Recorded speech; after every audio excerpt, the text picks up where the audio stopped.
Well, well, look what we have here. A little out of your element, aren't you, son? That one sentence, spoken by an airport security agent with ice in his veins, was the spark that lit a billion-dollar fire. It was aimed at a 17-year-old cello prodigy on his way to the biggest audition of his life. But that agent and the airline he worked for made a fatal mistake. They didn't just detain a boy, they enraged a mother who was smarter, tougher, and more resourceful than they could ever imagine. How did one woman's fight for her son lead to a lawsuit so powerful it grounded every single flight from New York to Los Angeles by morning? This isn't just a story of racism. It's the story of how an entire system was brought to its knees. The air in JFK's Terminal 4 hummed with the electric promise of departure. It smelled of jet fuel, Cinnabon, and anxiety. For 17-year-old Leon Harris, it smelled like the future. Tucked securely in a carbon fiber case slung over his back was his cello, a 19th-century Italian instrument that was less an object and more a part of his soul. His ticket, a gift from his mother for his early high school graduation, was for Stellara Air Flight 88 to Los Angeles.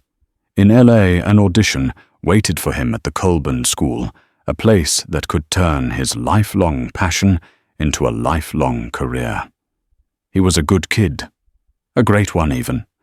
While other teens were chasing parties, Leon was chasing perfection in Bach's cello suites. He had his mother's sharp intellect and his late father's gentle eyes. Dressed in comfortable travel sweats and wearing expensive, noise-cancelling headphones, he looked like any other teenager in the terminal. He found his gate B42 and settled in, pulling out a book on music theory. He was early just as his mother, Dr. Annelise Harris, had drilled into him. To be on time is to be late, Leon. To be early is to be on time. He was lost in the complex world of harmonic progressions when a shadow fell over his page. He looked up to see two men in the black uniforms of AeroGuard Solutions, the private security firm contracted by Stellara Air. One was younger, fidgety. The other older, with a military-style buzz cut and a face that looked like it had been chiseled from granite, had his name tag prominently displayed Thorn. It was Thorn who spoke, his voice a low, gravelly drawl that dripped with condescension. "Well, well, look what we have here," Thorn said, his eyes flicking from Leon's face to his expensive headphones and back again. "A little out of your element, aren't you?" Son Leon pulled his headphones down. Confused. "I'm sorry, boarding pass." Thorn snapped, not as a request, but a demand. His partner, whose tag read Jenkins, shifted his weight nervously. Leon fumbled for his phone, his heart starting to beat a little faster. He showed Thorn the digital pass for Flight 88. Thorn barely glanced at it. His eyes were fixed on the cello case. "What's in the box?" Thorn asked. "It's a cello," Leon said, his voice polite. "It's my instrument." "A cello." Thorn repeated the word slowly, as if it were foreign and suspicious. He smirked at Jenkins. "Right. Stand up, son. We need to have a look inside." "But it's been through the main security check already," Leon protested, a knot of dread tightening in his stomach. "They swabbed it and everything. It's delicate." Thorn's smirk vanished, replaced by a cold mask of authority. "Are you refusing to comply with the security directive?" "No, sir, it's just—" "Then stand up and shut up." Heads were turning now. The whispers started. Leon could feel the stares of the other passengers, a mix of curiosity, pity, and suspicion. His face burned with shame. He stood his lanky 6'2" frame, feeling awkward and exposed. Thorn gestured for the case. With trembling hands, Leon unslung it and laid it flat on the ground. "Open it," Thorn commanded. Leon's fingers, usually so nimble on the strings, fumbled with the latches. He opened the case to reveal the deep, polished wood of the cello, nestled in its velvet lining. It was a beautiful historic instrument, and the sight of it lying on the grimy airport floor under the hostile gaze of these men made him feel sick. Thorne was unimpressed. He began to rummage through the compartments, his movements rough and careless. He pulled out the bow, a priceless piece of Pernambuco wood, and handled it like a club. He opened Leon's sheet music, flipping through it, as if looking for coded messages. "What's this?" Thorne said, holding up a small rectangular block of amber-colored resin. "That's rosin," Leon explained, his voice tight. "For the bow. It's what makes the strings vibrate." Thorne grunted, turning the block over in his hand. "Looks like something else to me." He scraped a bit off with his fingernail and sniffed it. "Could be a plastic explosive composite. C4 has a similar texture." The absurdity of the statement was breathtaking. Jenkins, the younger agent, looked mortified. "Mark, it's rosin. My daughter plays the violin. I'll be the judge of that." Jenkins Thorne cut him off, his authority re-stamped. He looked at Leon, a glint of triumph in his eyes. This was what he wanted. A reason. "You're coming with us. We're going to have to test this substance and everything in this case. And you. What know my flight is boarding in 20 minutes. Leon's voice cracked with panic. "I have an audition. This is my one chance." "You should have thought of that before you decided to bring suspicious materials into an airport," Thorne said, his voice loud enough for the entire gate to hear. He pulled out a pair of zip-tie cuffs. "Turn around. Hands behind your back." The world tilted. The buzz of the terminal faded to a dull roar in Leon's ears. He was being cuffed in the middle of the gate area for having Cello Rosin. The humiliation was a physical blow, sucking the air from his lungs. He could see a woman filming on her phone, her face a mask of shock. He squeezed his eyes shut, a single hot tear tracing a path down his cheek. As Thorne and Jenkins led him away, leaving his priceless cello lying exposed on the floor, the last thing he heard was the final boarding call for Stellara Air Flight 88 to Los Angeles, the sound of his future flying away without him. Dr. Annelise Harris was in the middle of analyzing a complex dataset on urban gentrification patterns when her phone rang. It was Leon. Her heart did a familiar little flip of pride. He was probably calling from the plane just before takeoff to say a final, "I love you." "Hey, sweetie, ready to fly?" She answered, a smile in her voice. The voice that came back was small, broken and terrified. Mom Annalise's smile vanished. Every ounce of her maternal instinct went on high alert. "Leon, what's wrong? Where are you?" They took me," he stammered, the sound of an echoing, sterile room in the background. "Airport security. They said my rosin was a bomb or something. Mum, I missed my flight." The world stopped. The data on her screen blurred into meaningless numbers. In that instant, she was not Dr. Harris respected, sociologist and data scientist. She was a mother bear whose cub was in a trap. "Leon, listen to me very carefully," she said, her voice dropping into a register of absolute calm and control that she reserved for true crises. "Where are you right now? What is the room number? Who is with you?" "I'm in some back office, near the gate. The men, their names are Thorne and Jenkins. AeroGuard Solutions. Mum, they cuffed me. In front of everyone." A wave of pure, unadulterated rage washed over Annelise, so hot it felt cold. They cuffed him. Her brilliant, gentle son who cried at the end of Schindler's List and volunteered at the animal shelter. She took a deep, steadying breath, channeling the fury into fuel. "Okay, baby. I'm on my way. Do not say another word to them. Do not sign anything. Do not consent to anything. Just sit there and be quiet. I will handle this. I'm coming." She hung up her mind, already working 3 steps ahead. She threw on a blazer over her blouse, grabbed her keys and purse, and was out the door in 90 seconds. The drive from her home in Queens to JFK was a blur of righteous anger. She wasn't just angry at the injustice, she was furious at the stereotype. Her son, a young black man in sweats, was automatically a threat. His cello, a symbol of culture and discipline, was twisted into a potential weapon. His future, so bright and meticulously planned, was being jeopardized by the casual bigotry of a man with a cheap uniform and a power trip. She arrived at Terminal 4 and marched to the Stellara Air customer service desk, her heels clicking like gunshots on the polished floor. She was met by a supervisor named Brenda, a woman with a practiced plastic smile. "Dr. Harris, I understand your concern." Brenda began, her tone dismissive. "Airport security is handled by our partners at AeroGuard. It's really out of our hands."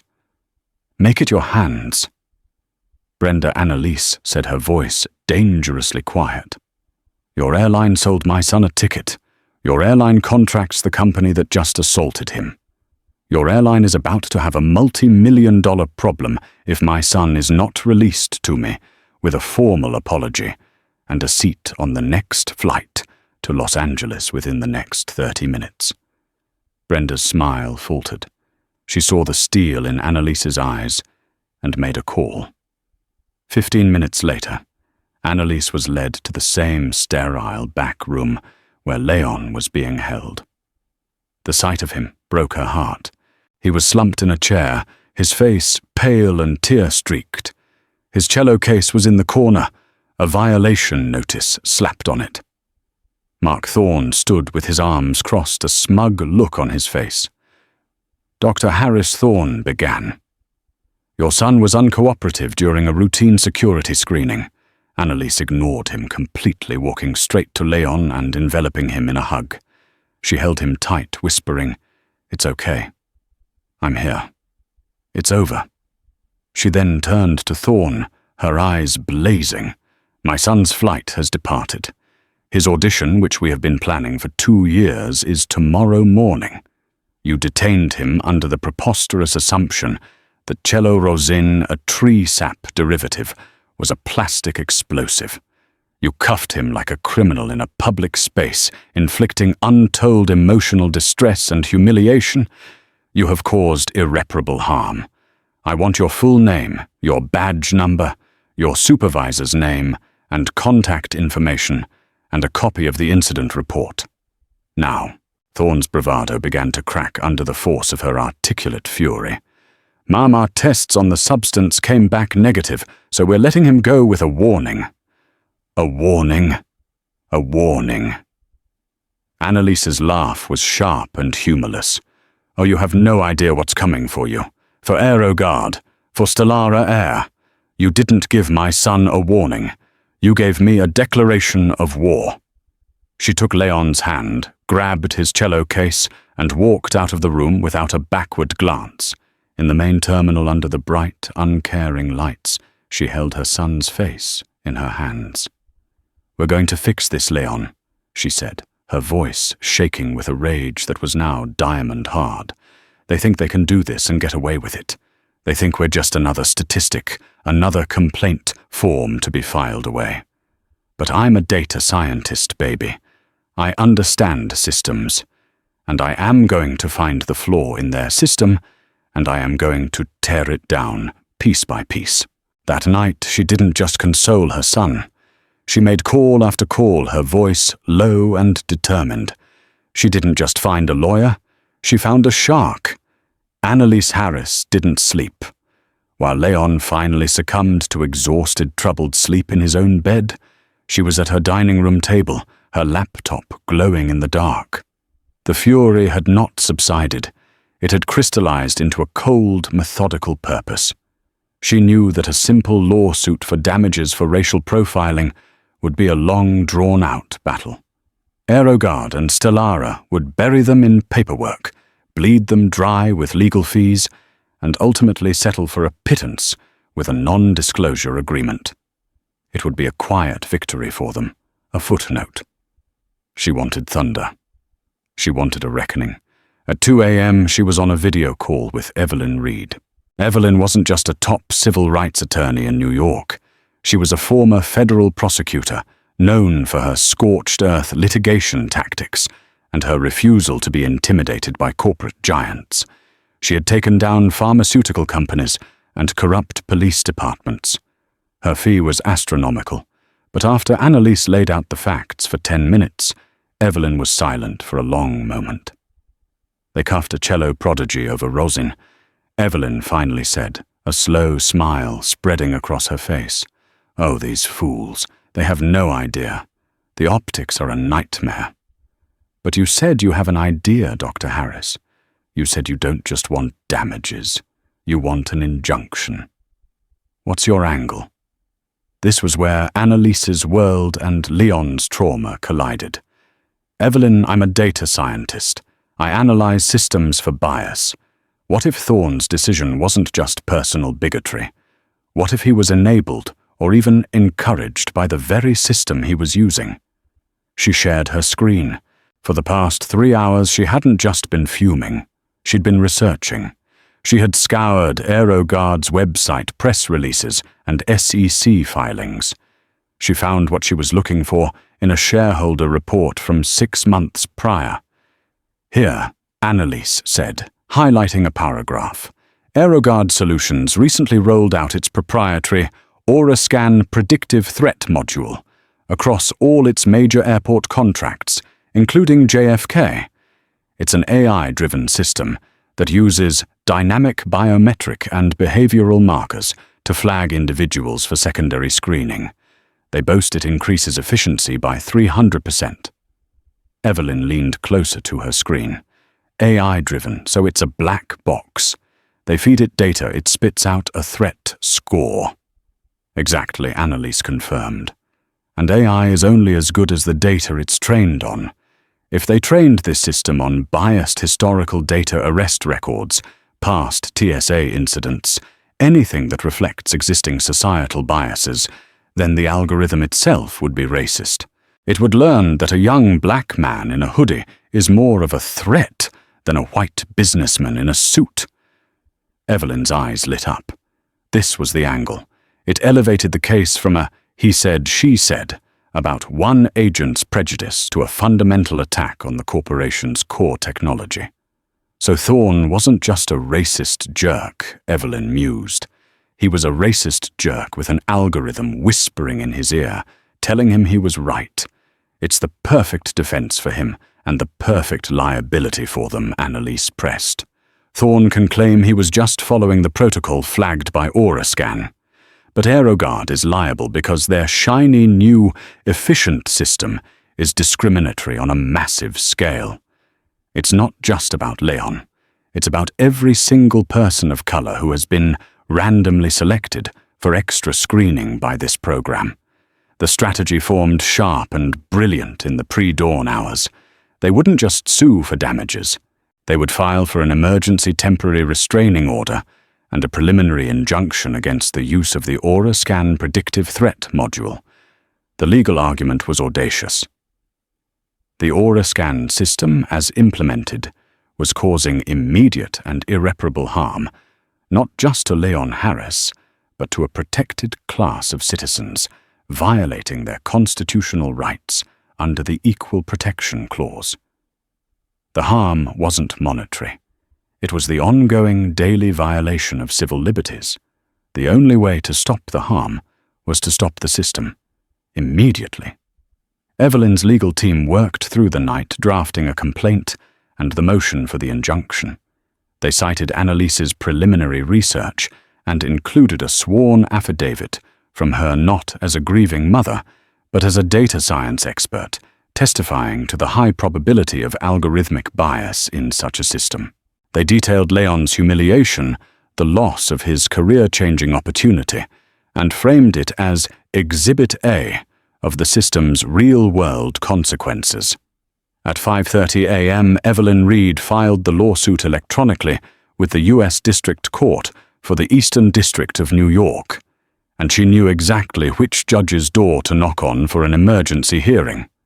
Judge Arthur Vance was a 75-year-old appointee known for his crusty demeanor and his fierce old-school defense of constitutional rights.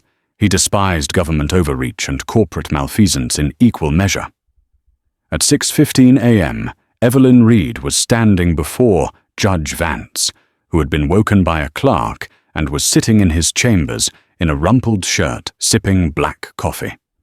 The lawyers for AeroGuard and Stellara Air were patched in via a frantic conference call, still sounding half asleep and utterly bewildered. They sputtered about operational chaos and federal security mandates. Evelyn Reed was cool and precise. "Your Honor," she said, her voice ringing with conviction, "AeroGuard's product is a civil rights violation, machine running 24 hours a day in our city's airports. Every single minute this injunction is not granted, more citizens like Leon Harris are being illegally targeted, humiliated, and stripped of their dignity based on the color of their skin, all under the false pretense of objective technology. The harm is happening right now. It must be stopped right now." Judge Vance listened, his face grim. He read Annelise's affidavit, then read it again. He looked at the AeroGuard lawyers on the video screen. "Can you right now provide me with the training data and source code for this aura scan system to prove it is not discriminatory?" he barked.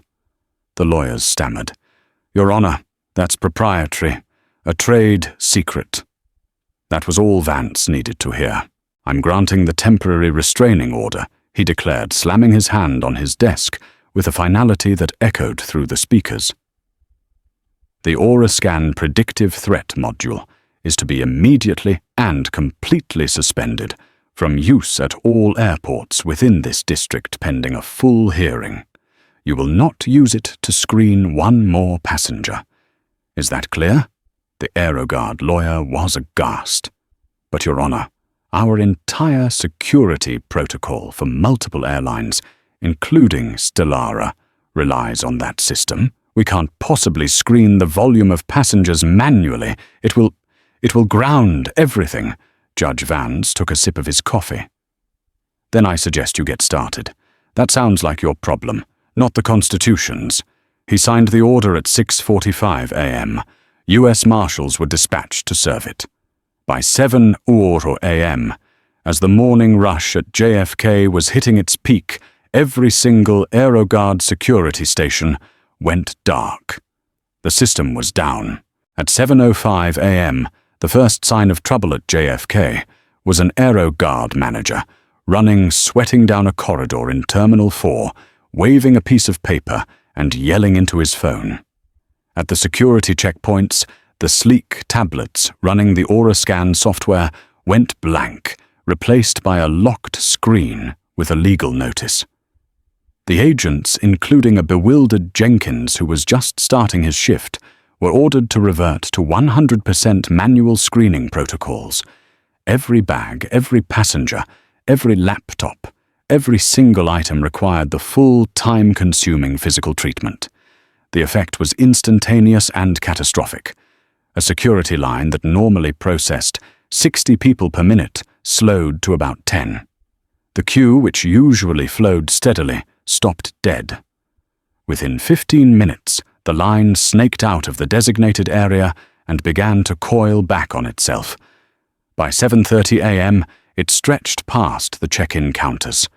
By 8:00 a.m., it was spilling out the main doors of the terminal. It wasn't just Terminal 4. AeroGuard's contract covered Terminals 1, 4, and 7, which housed dozens of major international and domestic carriers. Stellara Air, British Airways, Lufthansa Delta. Their operations were all being strangled. The digital departure boards began to flicker. First, a 30-minute delay on a flight to Chicago. Then, an hour for a flight to London. Then the first red letters appeared, cancelled. A flight to San Francisco. Then another to Miami. The problem was a brutal mathematical certainty. A modern airport is a logistics machine tuned to the nanosecond. It relies on a constant flow of departing passengers to free up gates for arriving aircraft. With the security chokehold, passengers couldn't get to their planes. Planes couldn't depart. Gates remained occupied. Arriving planes had nowhere to dock and were forced to circle in the air or wait on the tarmac. The entire intricate ballet of aviation ground to a halt. Chaos erupted in the terminals. Passengers trapped in the unmoving lines grew frantic. Business travelers missed crucial meetings. Families missed weddings and funerals. Honeymooners stood weeping. The air conditioning system strained against the sheer volume of hot, angry bodies. Shouting matches broke out. The carefully maintained veneer of civilization began to crack. In the Stellara Air corporate headquarters in Chicago, CEO Richard Branson, a fictional character, not the real one, was in a crisis, meeting his face, purple with rage. "What do you mean a judge shut us down because of a cello player? Get our lawyers on this. Get the FAA on this. Get the president on this. I don't care who you call. Fix it." But they couldn't fix it. A federal judge's order was absolute. They couldn't just turn the software back on.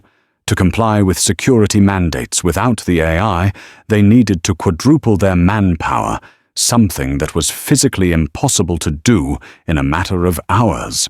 By 10:00 a.m., JFK had issued a full ground stop for all departing flights from the affected terminals.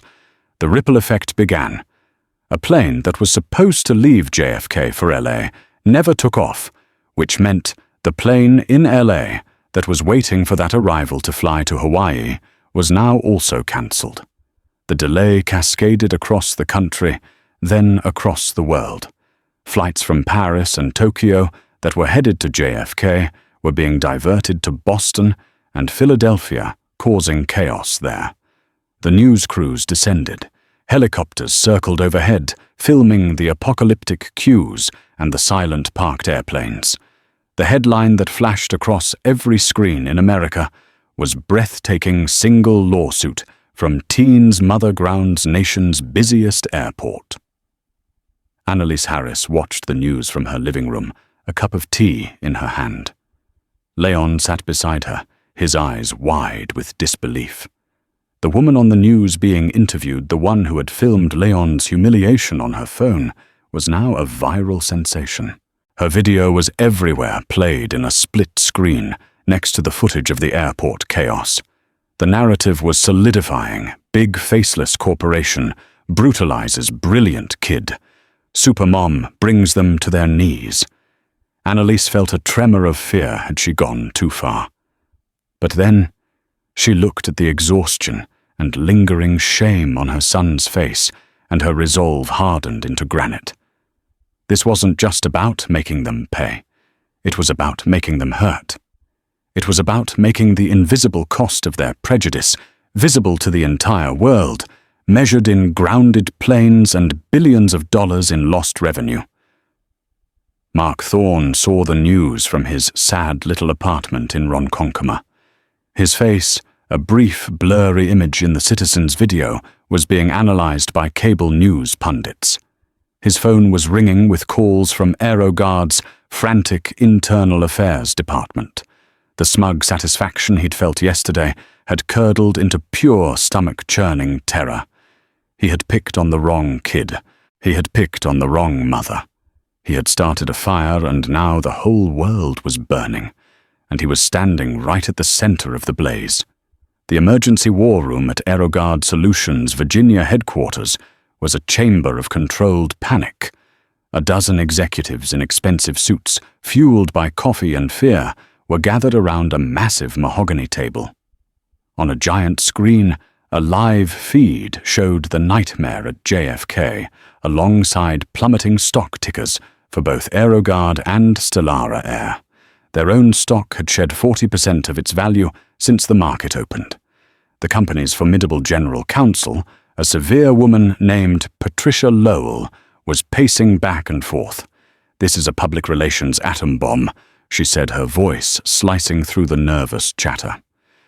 "Judge Vance has set the hearing for the preliminary injunction in 10 days. We have 10 days to prove that our multi-billion-dollar flagship product isn't a racist piece of code, or our entire business model becomes worthless. Stellara is already threatening to terminate our contract, a $60 million a year loss. Every other airline we service is calling demanding assurances. A senior VP of operations, a man named Bill, threw his hands up. Assurances. How can we give assurances? We've been ordered not to use the damn system. JFK is just the start. This Harris woman and her shark of a lawyer, Evelyn Reed, they'll be filing for injunctions in Chicago, LA, and Dallas by the end of the day. They're going to systematically shut us down city by city. The immediate strategy was two-pronged. First, public relations damage control. A statement was hastily drafted, expressing deep regret for the unfortunate incident involving Mr. Harris and the unforeseen travel disruptions. It was a masterpiece of corporate non-apology, blaming the situation on a complex legal matter, while vowing to work with authorities to resume normal operations. The second prong was far more sinister. We need to discredit the plaintiffs, Patricia Lowell stated coldly. This entire narrative rests on the image of this kid as a violin-playing saint and his mother as Mother Teresa with a PhD. We need to find the dirt. I want a full court press, private investigators, social media deep dives. I want to know everything about Leon and Annelise Harris. Did he ever get suspended from school? Has he ever smoked pot? Does his mother have a messy divorce? A disgruntled ex-colleague? Anything. We need to change the story from innocent victim to opportunistic troublemakers. They tasked their most ruthless opposition, research firm, a shadowy outfit in D.C. with the job. Within hours, investigators were quietly interviewing old neighbors, scouring deleted social media posts, and pulling every public record available on the Harris family. Simultaneously, the legal battle intensified. Evelyn Reed, anticipating their every move, filed a motion to compel discovery, demanding immediate access to the most sensitive information. AeroGuard possessed the source code for the Aura Scan module. Its full training data set all internal communications regarding its development and testing, and the complete personnel file of Agent Mark Thorne. Patricia Lowell's legal team fought back, claiming it was a fishing expedition, and that the source code was a protected trade secret, the disclosure of which would ruin their company. The battle moved from the courtroom to a series of scathing legal briefs filed back and forth. Meanwhile, in her Queens home, which had become the de facto headquarters for their side of the fight, Annelise Harris was proving to be their secret weapon. Evelyn Reed had brought in a team of forensic tech experts, but Annelise was the one who could translate the corporate speak and tech jargon into a human story. Don't just ask for the code, Annelise told Evelyn over a table littered with legal pads and takeout containers. Ask for the version histories. Ask for the bug reports from the QA testers. Ask for the ethical review board minutes. She tapped her pen on the table. When you build a system like this, there are always people inside the company who raise red flags. People who say, hey, the test results show a statistically significant bias against certain demographics. They get ignored by management because it would delay the launch or add costs. Those dissenting memos are the smoking gun. Find them. Evelyn looked at her with newfound respect. You're good at this, Doctor. Annelise gave a grim smile. They thought they were messing with a musician and his mum. They have no idea I've spent the last 20 years studying how systems like theirs create and perpetuate inequality. I wrote the book on this. Literally. The opposition research on the Harris family came up empty. Leon was, by all accounts, a model kid. His biggest transgression was a library fine for an overdue book on orchestration. Annelise was a respected academic with an impeccable professional record. The investigators did find one thing: Annelise's late husband, Leon's father, had been a civil rights lawyer who died of a heart attack at 45, exhausted from a career fighting battles just like this one. Far from being dirt, it only strengthened their narrative. She was continuing her husband's legacy. The media ate it up. The story was now cemented: David versus Goliath. A grieving but brilliant widow and her prodigy son against a corporate behemoth and its racist robot. Finally, after a week of legal skirmishing, Judge Vance had enough. He issued a blistering order, compelling AeroGuard to turn over the requested materials to Evelyn Reed's team under a strict protective order. He gave them 48 hours. The digital keys to the kingdom were about to be handed over. Patricia Lowell and the executives at AeroGuard were nervous, but confident their secrets were buried deep enough in lines of code and corporate jargon to remain hidden. They had made another fatal miscalculation. They had forgotten who they were up against: a mother who was not only fueled by love and rage, but who could also read the code. The data arrived not as a stack of papers, but as a terabyte of encrypted information on a hard drive delivered by a grim-faced courier. Evelyn Reed's team of tech experts set it up in a secure room they dubbed the Vault. For 2 days they worked decrypting files, sifting through millions of lines of code, and analyzing terabytes of training data. Annelise was there every step of the way, not as a client, but as a lead analyst. While the tech expert saw strings of Python and database tables, she saw the ghost in the machine. The first breakthrough came from analyzing the training data for the Aura Scan module. It was a vast collection of past airport security incidents from across the US, fed into the AI to teach it what a threat looked like. "Here it is," Annelise said, pointing to a section of the data summary on a monitor. "Look at the source. Over 60% of the high-threat incident data they used to train the AI comes from proactive interdictions rather than actual discoveries of contraband." Evelyn looked puzzled. "Translate that for me, Annelise." "Proactive interdiction is a euphemism," Annelise explained, her voice tight with anger. "It means a security agent, based on their own gut feeling or bias, decided to target someone for an aggressive search. So the data is hopelessly polluted. If you have racially biased agents targeting black and brown people more often, the system learns to associate black and brown people with proactive interdictions, and therefore with being a threat. It's a feedback loop of prejudice. The machine is just automating the company's pre-existing institutional racism. It was damning. But it wasn't the smoking gun. The company could still argue the data was the best available, and they were unaware of the downstream effects. They needed proof of intent. The proof came late on the second night. A junior paralegal tasked with the mind-numbing job of keyword searching hundreds of thousands of internal emails got a hit on the phrase ethical outlier. It led to an email chain from 8 months ago between AeroGuard's lead AI developer, a man named Dr. Kenji Tanaka, and the VP of Operations Bill.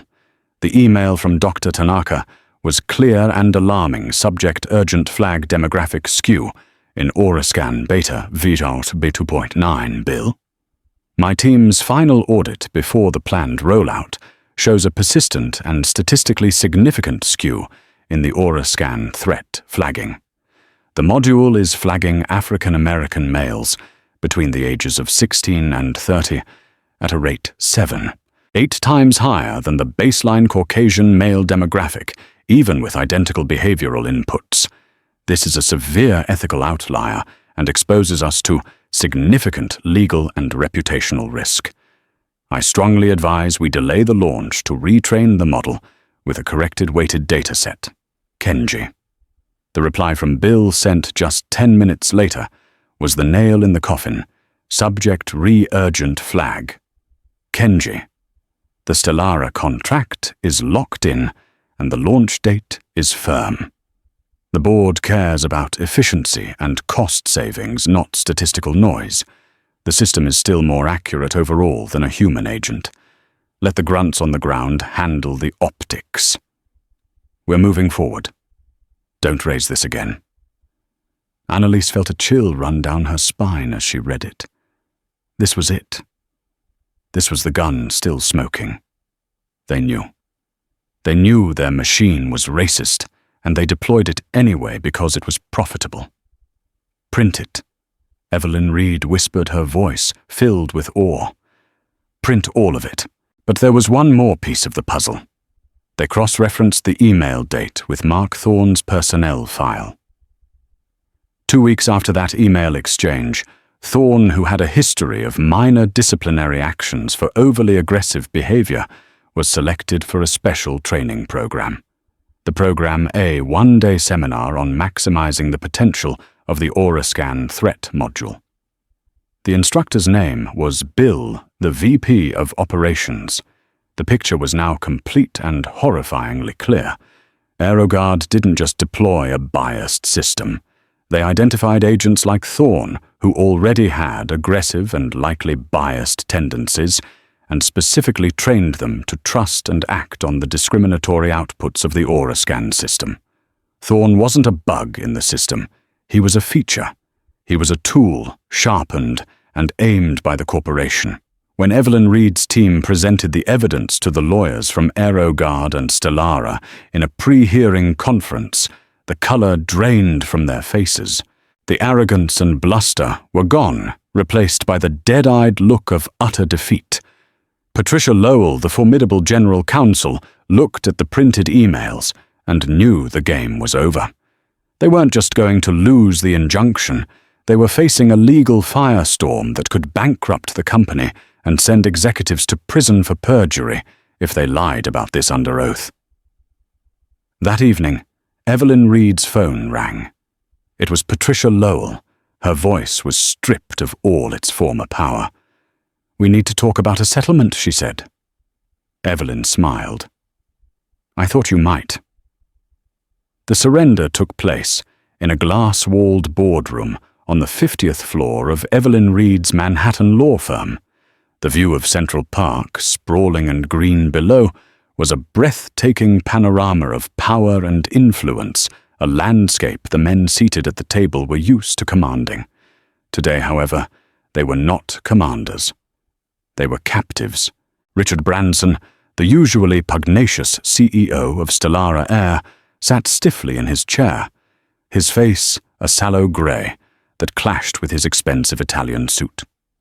Beside him, David Miller, the CEO of AeroGuard Solutions, looked even worse. He had the haunted, hollowed-out look of a man who had watched his life's work and a fortune evaporate in a matter of days. Flanked by their respective legal teams, they looked less like titans of industry and more like defendants awaiting a verdict that had already been decided. Across the vast mahogany table sat Dr. Annelise Harris and her son, Leon. They were the picture of quiet dignity. Annelise's gaze was steady and unyielding. Leon beside her was no longer the terrified boy from the airport back room. He sat tall, his hands resting calmly on the table, a silent testament to the storm he had endured. Evelyn Reed orchestrated the meeting with the precision of a master conductor. She didn't begin with demands. Instead, she gestured to a massive 8K screen on the wall. With a click, the damning email chain from Bill, the VP of Operations, to Dr. Tanaka appeared magnified for all to see. My team's final audit shows a persistent and statistically significant skew, flagging African American males at a rate 7.8 times higher. The board cares about efficiency and cost savings, not statistical noise. Let the grunts on the ground handle the optics. We're moving forward. Evelyn let the words hang in the silent room for a full minute. The corporate lawyers shuffled their papers, refusing to look at the screen. That Evelyn said, her voice soft, but carrying the weight of iron, is not statistical noise. That is the digital blueprint of institutional racism. That is the loaded gun you designed, built, and then handed to men like Mark Thorne. Annelise then spoke for the first time, her voice devoid of rage, now filled with a piercing clarity that was far more devastating. She addressed the two CEOs directly. For 10 days you tried to find dirt on my son. Your investigators called his middle school teachers. They dug through his social media for any hint of trouble. And you found nothing. But I want you to understand what you did find. You found a boy who loves his mother, respects his teachers, and has poured his entire life into his music. That is the person you targeted. That is who your system is designed to break. She leaned forward slightly. Do you know what the look of absolute shame on your own child's face does to a parent? It is a wound that never fully heals. You didn't just cause a travel inconvenience, you stole a piece of my son's light. The terms we are about to present are not a negotiation. They are the beginning of you paying to restore it. Evelyn Reed stood and began to dictate the terms, pacing slowly before the panoramic window. Pillar 1. The public confession, she began. There will be a joint press conference broadcast live. No pre-recorded statements. You, Mr. Branson, and you, Mr. Miller, will stand before the world. You will apologize by name to Leon Harris. You will not use weasel words like regret the incident. You will state unequivocally that your company's engaged in discriminatory practices. You will admit that the aura scan system was flawed, and you will admit that you deployed it knowing of its racial bias. Your PR teams will not write the speech. We will. She paused, letting the humiliation of it sink in. Pillar 2. Systemic annihilation and rebirth. The aura scan system is to be permanently and globally decommissioned within 24 hours. All source code and hardware related to it will be surrendered to a court-appointed third party for destruction. Stellara Air will publicly terminate its contract with AeroGuard. Furthermore, Stellara will fund a 5-year independent public audit of whichever security firm they hire next, ensuring this never happens again. Your mistake will become the industry's lesson. Pillar 3, individual accountability. Evelyn's eyes narrowed. Mark Thorne is already fired. We require a public statement from AeroGuard confirming his termination was for racial profiling. Bill, your Vice President of Operations, will be terminated with cause effective immediately. His severance package, his stock options, his golden parachute, all of it is forfeit. You will not hide his malfeasance behind a quiet resignation. He will be an example. Finally, she arrived at the last pillar. And pillar 4, restitution and justice. She named the financial figure. A gasp was audible from one of the lawyers. It was a sum that would cripple AeroGuard and leave a significant dent in Stellara's quarterly earnings. A portion is for Leon for what was taken from him, Evelyn stated.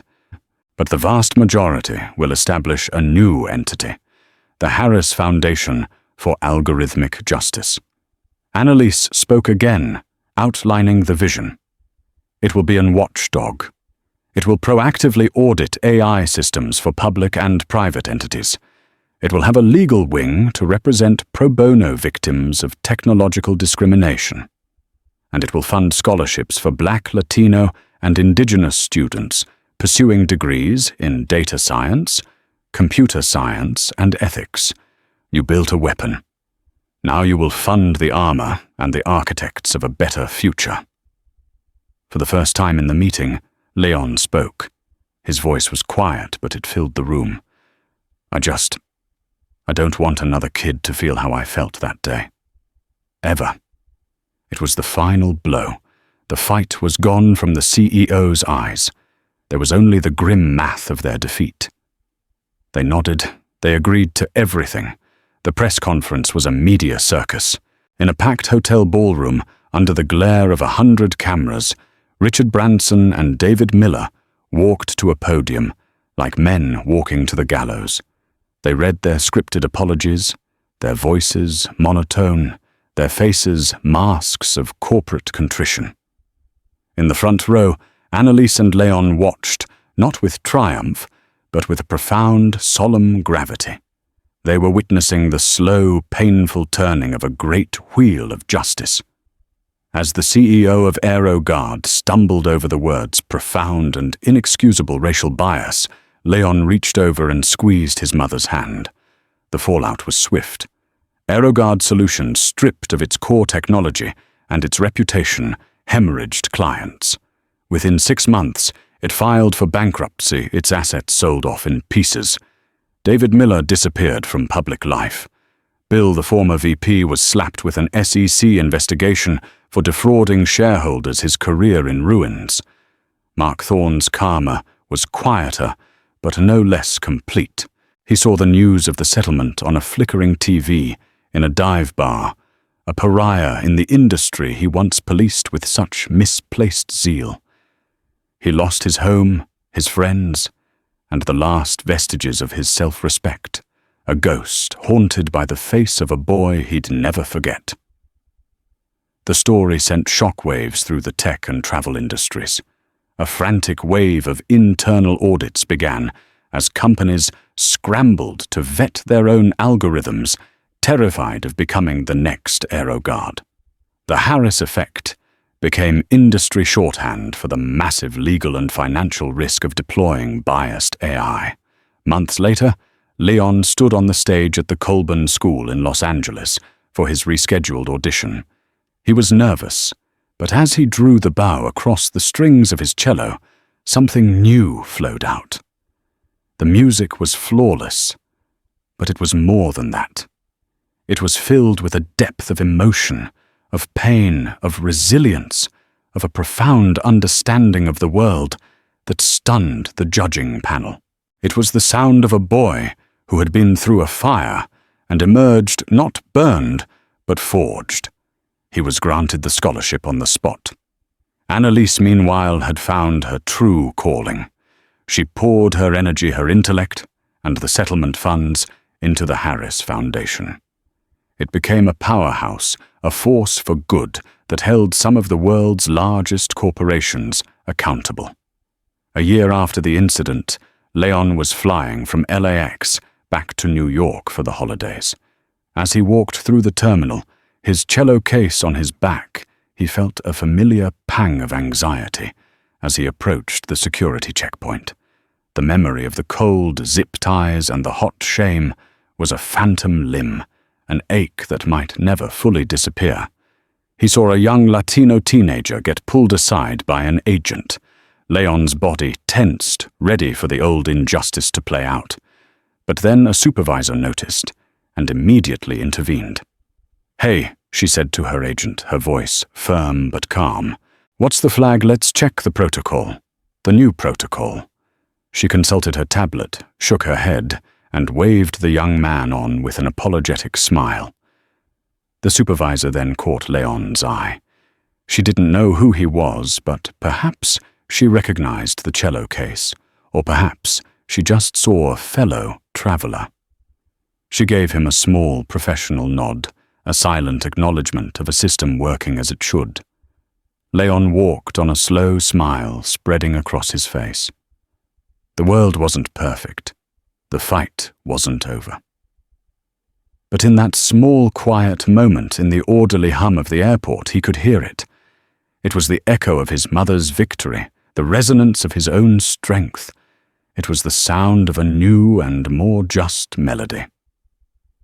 Leon Harris's story is a chilling reminder that in our modern world, prejudice doesn't always wear a hood. Sometimes it hides in a line of code. It wasn't just one racist agent who humiliated a boy.